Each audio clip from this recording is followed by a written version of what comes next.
Welcome back to day 4 of Personal Power.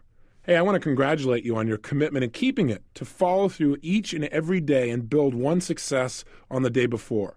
It's this kind of simple daily input that creates the chains of positive success programming instead of the old conditioning that may have controlled some of your success or failure in the past. So let's get started. Obviously, you've already done your exercise. I don't even have to bring that up anymore, do I? Well, good. Today, what we're going to study is what is and how to use neuroassociative conditioning, step by step. Now, this science of neuroassociative conditioning, or knack as I call it, the metaphor I use is giving you the knack of taking control of your life. I developed this science out of frustration, quite honestly. You see, for many years, I've been considered to be one of the top experts in the science of neuro-linguistic programming.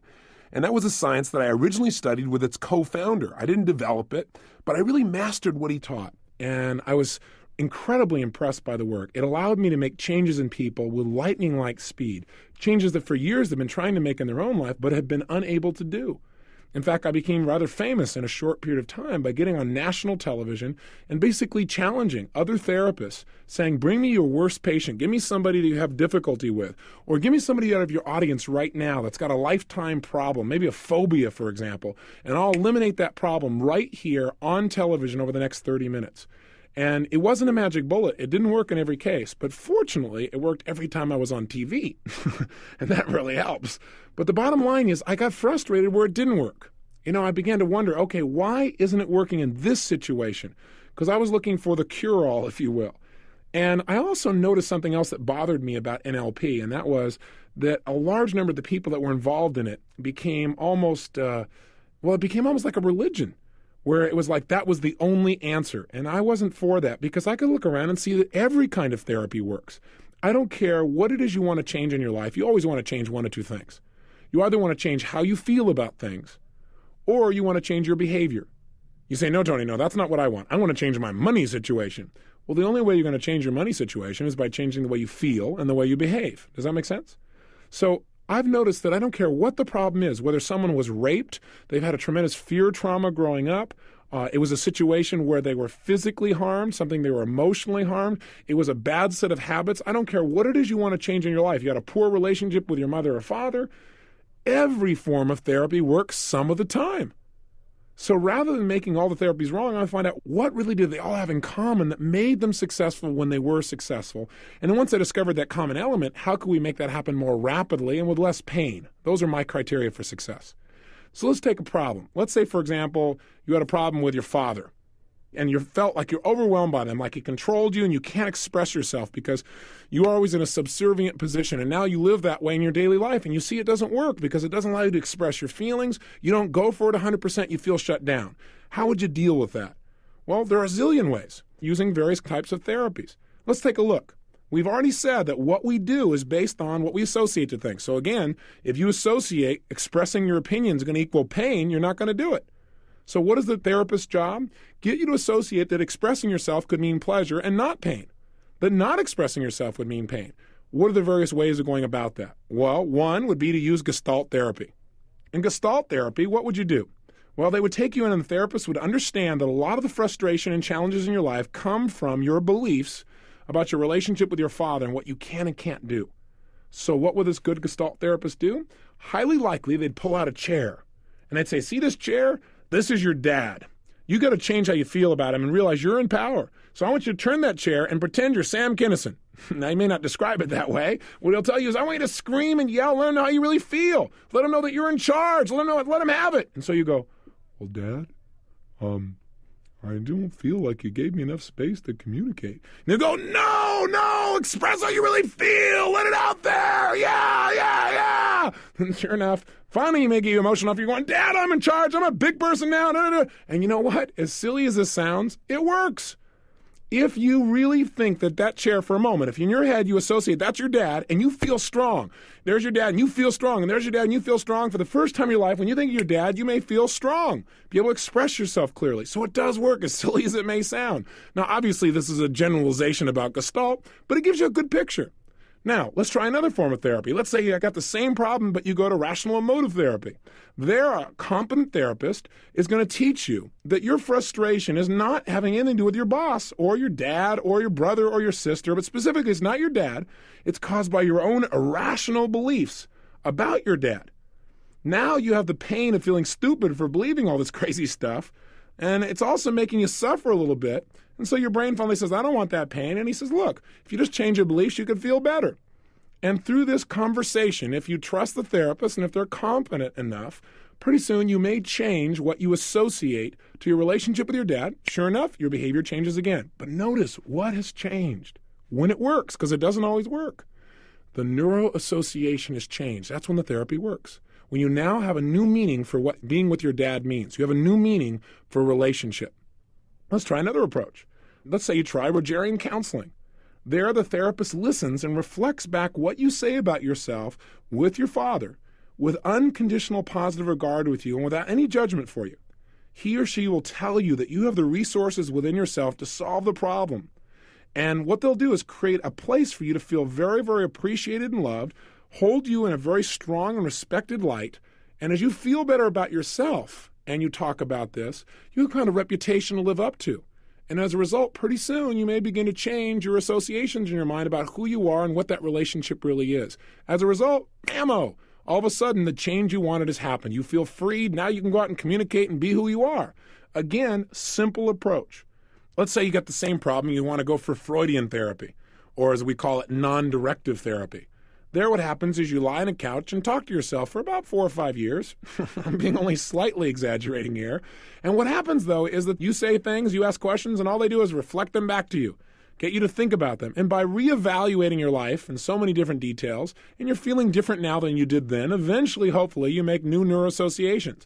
Although there's no guarantee in this therapy because the therapist is not to direct you. That's what non-directive therapy means. The only challenge I have with it is how long it takes. So all therapies work, and we've already identified what happens at the moment they actually work. In other words, when somebody has a breakthrough, what is that breakthrough? The breakthrough is at that moment, the meaning of what's happened in their life has changed. They've changed what they associate to that person or that situation. For example, if somebody had been raped, they're going to continue to have trauma until they change the meaning. In other words, the reason they feel upset and the anger and the hurt and the pain, they have every right to, but the reason is what that means to them. That means they were violated. It means their life's out of control. It means, let's say, that they're dirty. Whatever it is that they've associated in their head is making them feel pain. Now, people who change that have changed the meaning. There comes a point where that rape now means that they're stronger than they've ever been in their life and they can now help other people.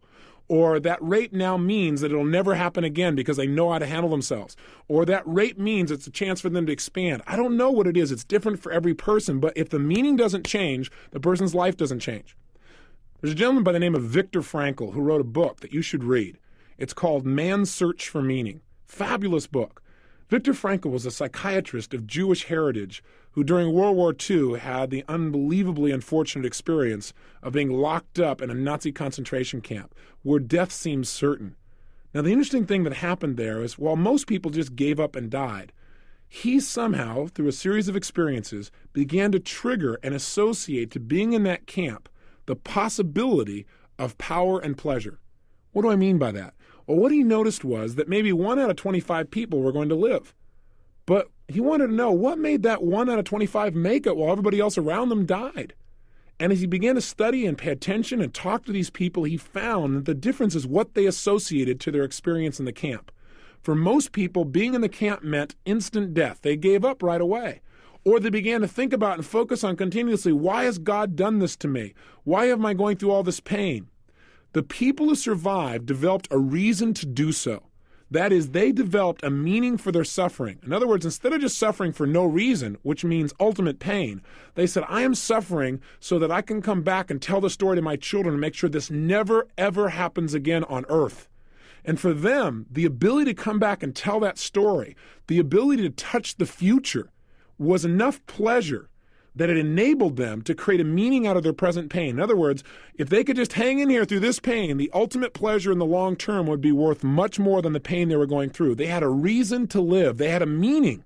And by changing the meaning of their suffering to something that would eventually make a difference, they were able to make it through, and they had a will to live that was so strong, they pulled themselves through the toughest times.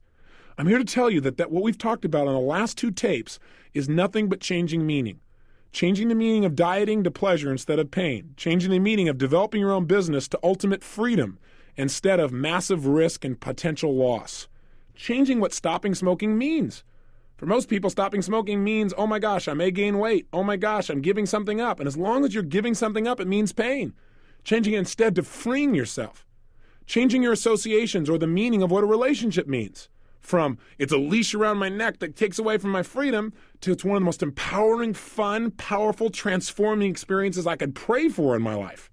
That process of transforming meaning, changing what we associate, is what all therapies do when they work. So you don't have to go to therapy. You can learn to do it on yourself just by changing what you link up inside your own head.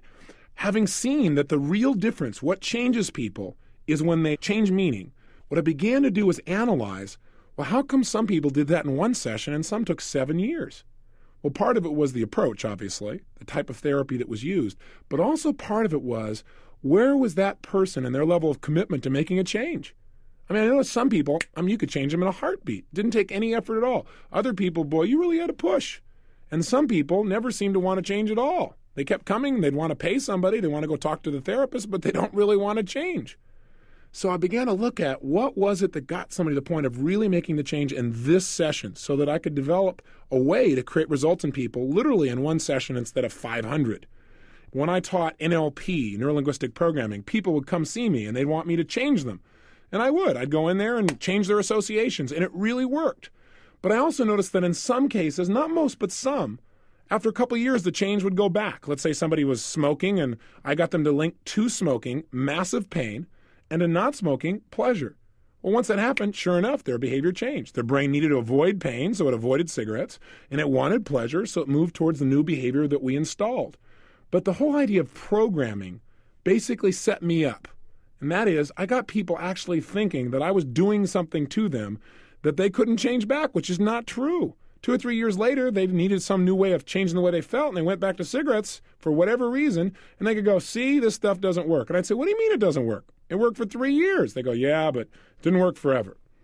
What I developed was a new metaphor, and the metaphor is that of conditioning, and here's the difference. Recently, I had somebody come to my house to tune my piano. Now, I don't play the piano, but I've got this great piano. That sounds logical, doesn't it? Somebody in my family is going to start playing it. It looks good, though. Hey, what the heck? The bottom line is my kids are finally learning to play. So we have this guy come in to tune our piano, this great grand piano. And so the guy comes in, and he adjusts the piano, and the way he tunes it is he changes the amount of tension that's going on these wires. There's literally tons of tension on them. And in his doing this, I thought, okay, well, that's it. And he said, no, I got to come back next week. And I said, what do you mean? I thought you just tuned it. He said, yeah. He said, but see, it's been stretched in this way for so long that what I got to do is I got to retune it. And I got to keep stretching this new pattern in. I got to condition those wires so they stay this way. And I said, well, can't you just do it once and last? He goes, oh, because it's been pulling in that other way for so long now that you just got to condition it. And sure enough, even while he was there before he left, we tested it, and some of them had already gone back to the old way. So he adjusted them again, and now he has to come back out in another week. And then he's going to come back out again, I guess, in 2 weeks. Then he comes back out in a month. Then he comes out every 3 months. Then he comes out eventually every 6 months. Even to keep it the way it is, he's got to condition it at least twice a year. And that's my metaphor for life as well. I didn't become, quote unquote, successful in my life because one day I reprogrammed myself and everything was perfect. Most of the success that I experienced, the abundance I experienced mentally, emotionally, physically, spiritually, financially, is because every single day I condition myself to be at my best, to feel at my best, to give my best. And that's what neuroassociative conditioning is about. That's why I don't talk about just programming per se, as much as I talk about conditioning. Hey, you would not run out if you wanted to be physically full of energy and vibrant. You wouldn't run out and work out one time, say do aerobics one time and say, boy, I'm glad that's done. Now I'll be healthy for life. That's not how it works. What you got to be able to do is condition yourself day after day. And pretty soon you love the conditioning. You begin to get addicted to it. It's just part of your lifestyle. You wouldn't get up and not brush your teeth. You wouldn't get up and not shower or do your hair. So you shouldn't get up and not condition yourself for success each day. So start thinking about this as a lifestyle, not a tape program that you listened to a long time ago, but something you're conscious of daily. So how do we condition ourselves to really have our changes last? Let me share with you what I think the 3 fundamental key distinctions are that cause people to change when they do change and the change lasts. These are the 3 fundamentals of the science of neuroassociative conditioning systems. And here's number 1. In order to get a change where it's going to absolutely happen and it's going to last, you must first get leverage on yourself. What do I mean by leverage? I mean you must get to the point where you believe that something must change, that you must change it, and that you can change it right now. You got to get to the point where you feel like not changing would be painful, massively painful. And to change would mean pleasure. In other words, you got to use all things we've talked about up until now. You've got to get that connection. If you're only at the point of believing that you should change, or you could change, or you ought to change, or you might change, that is not enough to create long-lasting change in most cases. So you've got to get yourself to the point where you've got leverage. And there are lots of ways to get it. Some people will change out of rapport. They go to a therapist, they really like the therapist wants them to change, so they do. I mean, it literally can be that simple sometimes. Some people change because, God, if they don't, they're going to lose everything. Some people, in spite of all kinds of pain, still don't change because in their head they think, I don't have to. Or they think, I'm doing this because somebody else wants me to. Or they think in their head, well, gosh, changing would be too fearful, too painful. So in order to make a change last, you got to get to that point where it must change, you must change it, and you can change it. That is number 1. I'll give you an example. When people come to me sometimes for private consulting, and I've trained all kinds of other people to do this work now, so I don't do private consulting, but invariably I still have a few people that want to do it with me personally for whatever reason, or no one else has seemed to get in the results, so I'll take the challenge on personally. Well, first of all, I make it very difficult for these people to ever get to the point of working with me in the first place. I make them have to go through a waiting list, so hopefully they'll decide to change on their own. I make them have to pay a fairly large chunk of money to be able to do this as well. But even after all of that, when they finally come and they've flown out to meet me, and here they are at the castle, and we're sitting down face to face, I then will turn to them and say, look, I don't know if this is the right thing for you. And they'll say, what? I'll say, look, before you invest any more time or any more capital, and before I invest my time, I got to know that you're really absolutely committed to changing. Because I got to tell you something. I only work with people that are going to change right now, not after 15 sessions. I do one-stop therapy, and that's what we've got to do. Otherwise, you'll screw up my entire record. And usually they'll laugh at that. But I'll say, I'm serious. I won't work with you unless I'm convinced you must change. Not you should, not you might, but you must. I then have them go on, and they got to convince me. They're taken back a little bit. But for the next 15 minutes, they got to try and convince me how they absolutely must change their life. Because if they don't, it'll cost them this in their relationship. It'll cost them this in their health. It'll cost them this in their self-esteem. It's already cost them all these areas, and they're tired of it, and they can't take it anymore. You remember the movie, don't you? I'm mad as heck, and I'm not going to take it anymore. You got to get to that point. That's called leverage. That's when change happens. And you know what? When they're to that point, my job is easy. I simply go to step 2. What's step 2? I simply interrupt their present limiting associations, their limiting pattern of association. So, for example, somebody's got a phobia, and what happens? Right now, when they see an elevator or even think of one, they have a patterned way of responding. They have an immediate association, and that association is elevator equals ultimate pain, and immediately their body freaks out. So what do? Well, I first got them to leverage so that I know they're going to change and I know they're committed to it. And then I do whatever it takes to change that association, to interrupt that pattern. So the minute they start thinking about, let's say, this elevator and they start to freak out, all of a sudden I reach over and I say, stand up. And they go, huh? And I say, stand up. And right at that moment, it interrupts their pattern. And I say, okay, sit down. They sit back down again. And I say, well, tell me about this elevator thing. And they go, huh? And sure enough, they start to go into the thing again. And all of a sudden I ask them a question. Let me ask you a question. Right in the middle of them thinking about the elevator. Would you eat a bowl of live crickets for $40,000? Instantly, what happens? Their brain goes, what? And again, I've interrupted the pattern. I'll do all kinds of things. The key to interrupting somebody's pattern is you want to do something they don't expect, something that will jolt them. It's kind of like, have you ever been so caught up in a conversation that you were like totally immersed in it, and then somebody came by, stood right next to you, asked you a question, and had nothing to do with what you were talking about?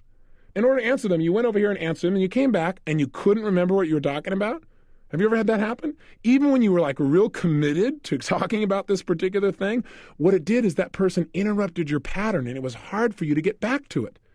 I mean, think of it this way. If you interrupt somebody's pattern enough, eventually they can't ever get back to it. Think of your mind as being like a jukebox. And in that jukebox, you have a zillion little records. And these records, at any moment in time, you can play any one of them. And depending upon which one you play will determine how you feel. So if you played a sad song record, you're going to feel lousy. If you play a positive record, you're going to feel really great. The challenge is, for a lot of us in life, something happens and it like pushes our buttons, and instantly we start playing one of these records, one that makes us feel sad or feels frustrated or feels angry. And what we've got to learn to do, though, is interrupt those patterns, to change those records. What would happen if I took a record out of your brain, a memory, if you would, or a pattern, and I took that record and I just started scribbling across it? I took a knife and went across it, back and forth, back and forth, back and forth, back and forth. You'll never be able to play that record the same way again. That's called interrupting somebody's pattern.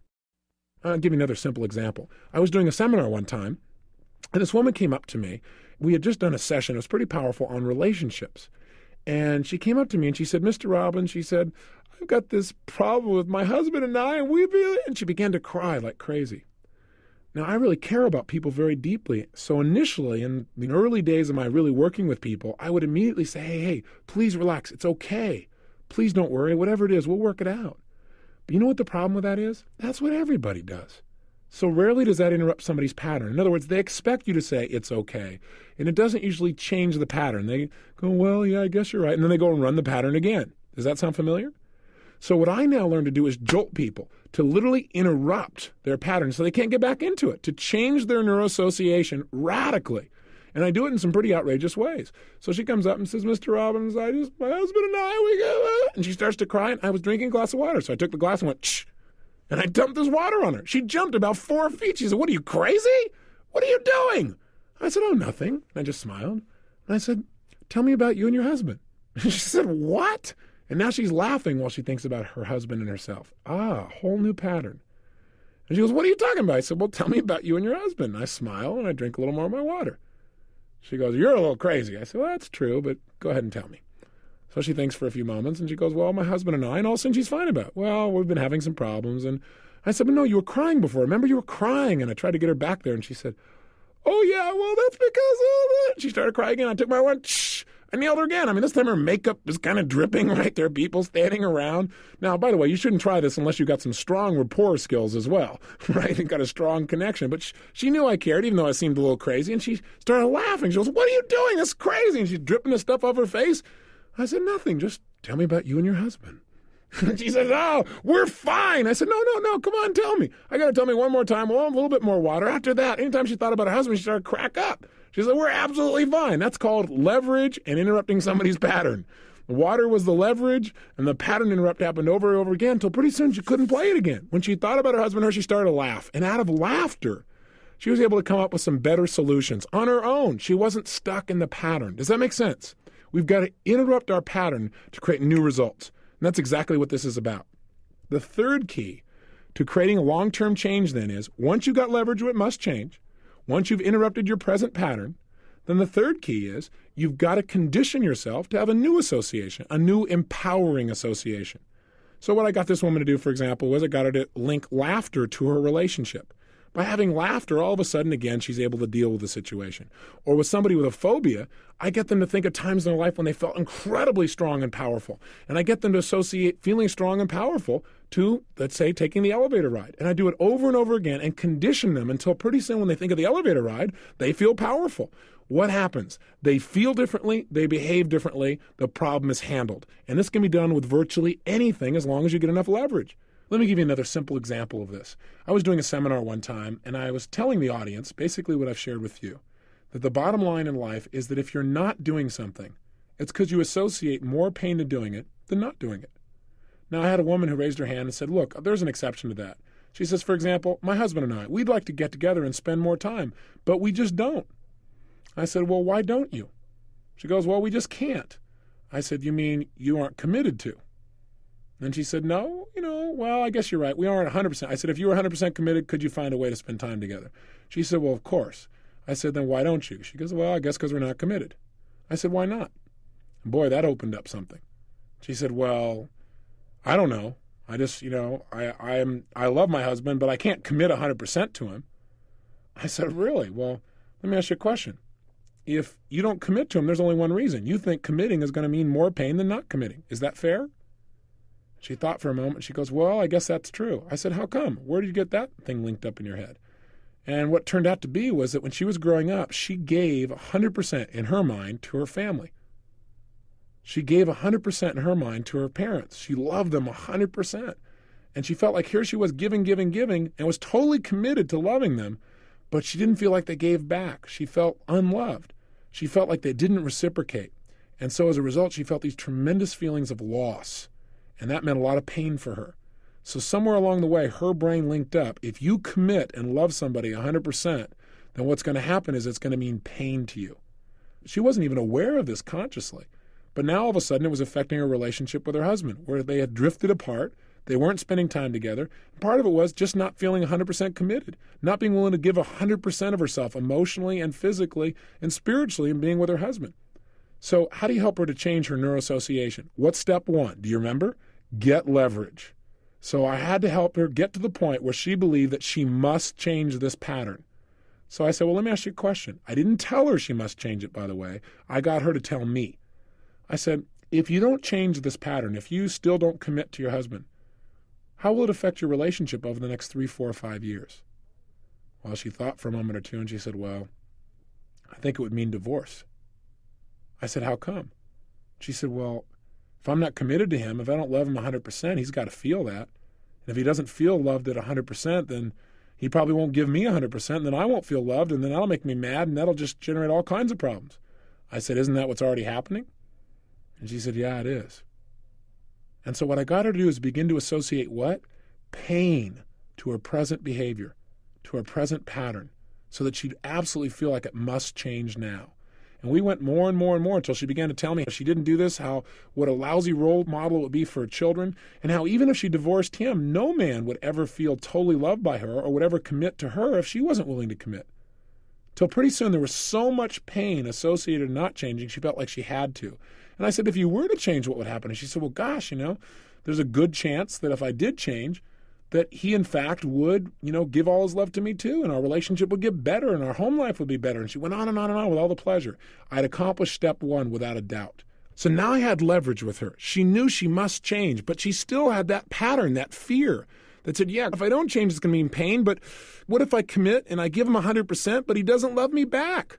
What if I commit and I still don't get the love? What if I commit and I still get pain? And I said, well, let me help you out on this. Let me ask you a question. Have you ever driven a car? She said, what? And it just instantly interrupted her pattern. Here she was caught up in her fear that, God, if she commits, it would mean pain. I want to change that pattern. I want to interrupt it, and I want to create a new empowering pattern of association. So I said, have you ever driven a car? She said, well, yeah. I said, well, have you driven a car down a 2-lane highway that winds through the mountains where all that was separating you from the cars coming from the other direction was a little yellow line? She said, yeah. And I said, well, I got a question for you. Is it possible that even though you were committed to driving on your side of the line, that the people on the other side were not as committed? Is that possible? She said, well, yeah.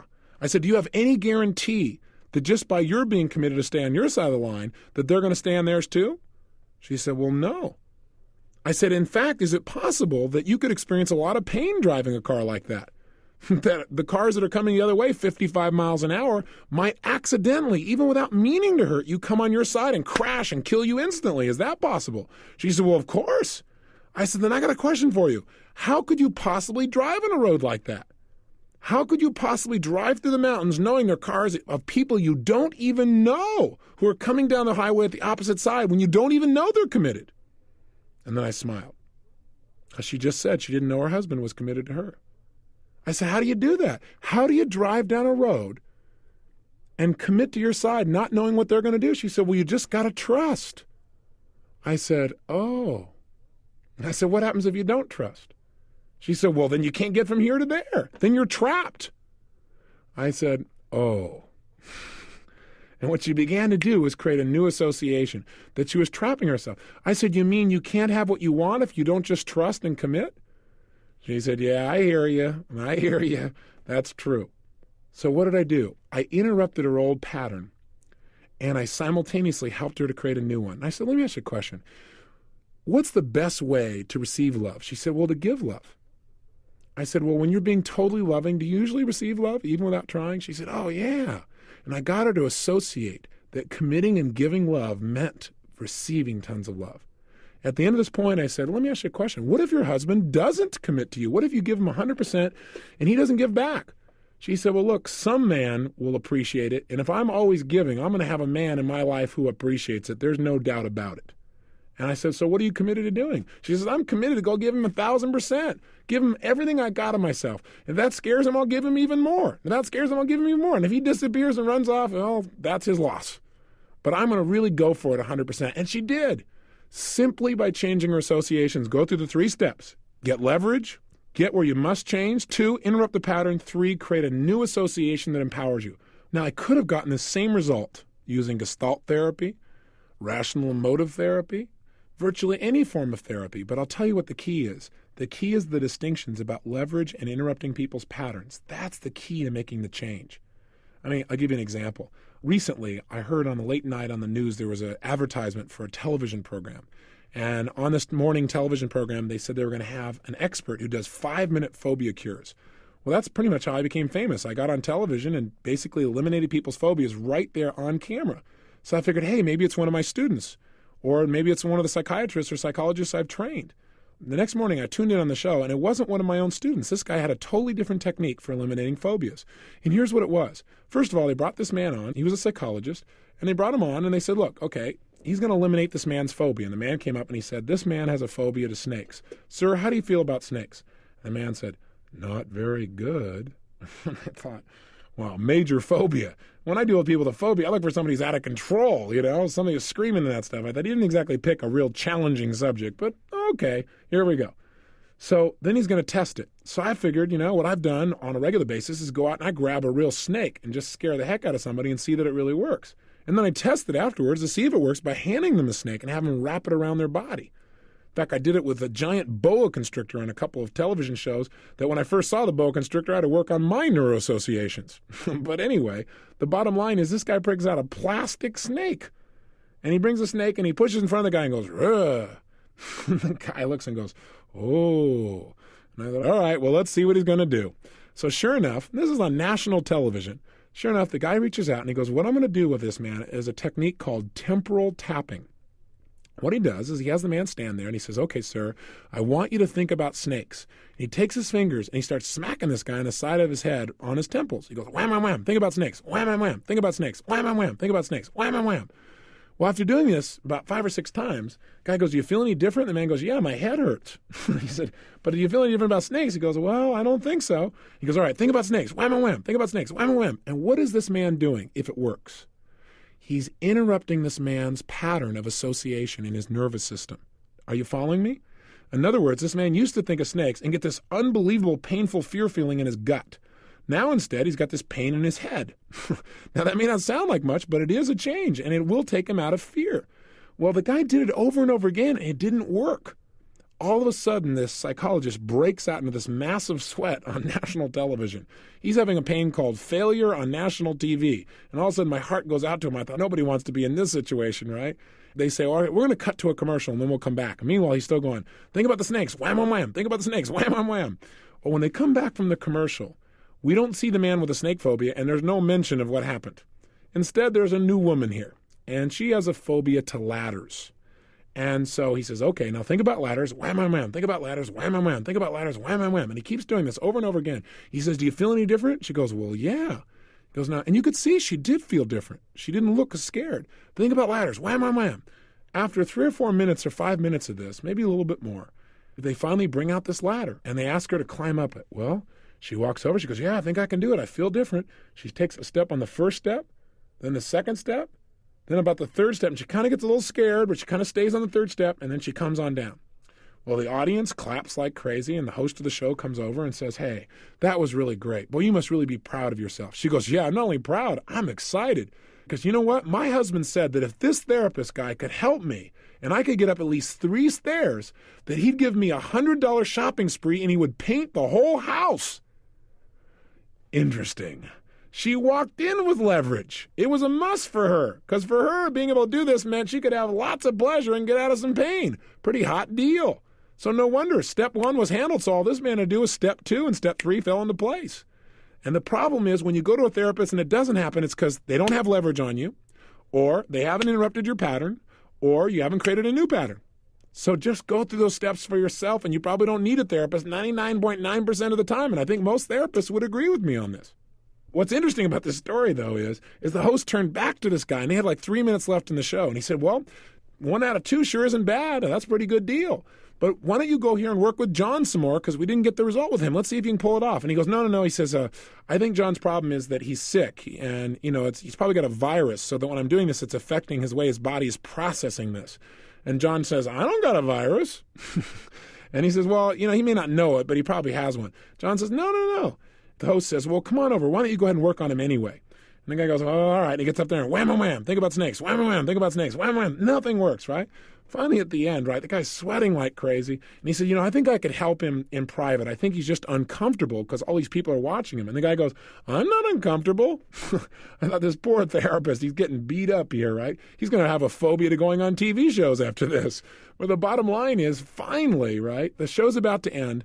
And this gentleman who had the phobia says, I think the only reason I'm not changing is I don't really want to. I thought, what better example that leverage was missing.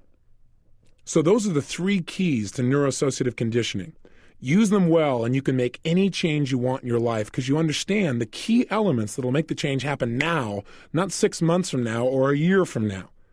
And I want you to know, I know there's a lot to absorb here, so you might want to listen to it again. And each of these 3 steps we'll be using over and over again over the 30-day period here. So you'll get used to them, and you'll get a lot more examples, for example, on how to interrupt people's patterns, how to interrupt your own patterns, fear patterns, if you will, sabotage patterns. In fact, we have some specific tapes during these 30 days that are only on how to interrupt those patterns and make the changes.